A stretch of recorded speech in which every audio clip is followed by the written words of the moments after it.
सिंध के मशहूर इलाके सांगड़ में आम की आमद का मौसम शुरू हो चुका है। जायके में लाजवाब, मिठास में बेमिसाल और खुशबू में मुनफरद ये सिंधड़ी, दुसेरी, लंगड़ा, चौरसा आम न सिर्फ मकामी बल्कि आलमी मंडियों में खास मकाम रखते हैं। ताहम रवा साल सिंध को पानी के संगीन बहरान का सामना है, जिसके बायस आम के बागबानों को शदीद नुकसान उठाना पड़ा। पानी की कमी ने न सिर्फ आम की पैदावार को मुतासिर किया बल्कि फल का मयार और साइज भी मामूल से कम रह गया। जमींदारों और बागबानों का मजीद क्या कहना था। अंबन में मुश्किलात पानी की कमी आहे, उन जे करे मर्ज़ आहे। अंबन में माना वज़न घटि आहे, माना वज़न जी कमी आहे। इन जे करे माल में माना कुझु नुक़सानु आहे, कीड़ो बि आहे बि में सोक जे करे माना मुश्किलात। इन जे करे अंबन में वज़न बि कोन्हे ऐं मख साईं मर्ज़ कीड़ो बि आहे, मख बि आहे। जी हा। किस्म बाग में साईं लॻड़ो, सिरोली, दुसेरी, सिंधड़ी, ये 3-4 क़िस्म आहिनि। खाइण में साईं असांजे हिसाब में त दुसेरी सही आहे, मिठो आहे, वज़न में कुझु हल्को आहे। बाक़ी जेको सो सिंधड़ी त वज़न ई आहे ऐं मिठो बि आहे। जी इन जे लाइ असांजे लाइ कुझु कोशिशि कई वञे पाणी जे लाइ, या पाणी जी या कोई माना ज़राअत जी या जेका मेडिकल आहे बाग़ जी, उन मेडिकल जे हिसाब सां माना उहा असांजी माना मदद कई वञे त महिरबानी।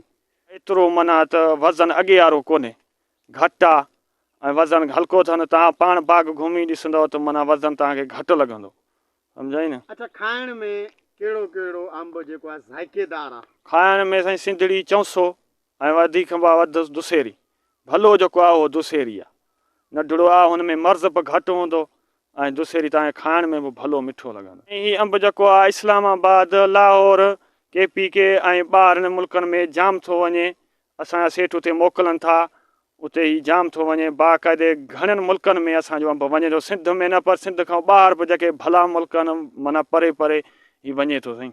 ये वो बागबान थे जो बता रहे थे कि साल 2025 में न सिर्फ पानी की किल्लत की वजह से बागबानों को नुकसान उठाना पड़ा बल्कि बागों में इस वक्त के कई तरह के बीमारियां भी लाक हो चुकी हैं, जिसमें आम को जो मक्ख जिसे कहते हैं उसका भी हमला है।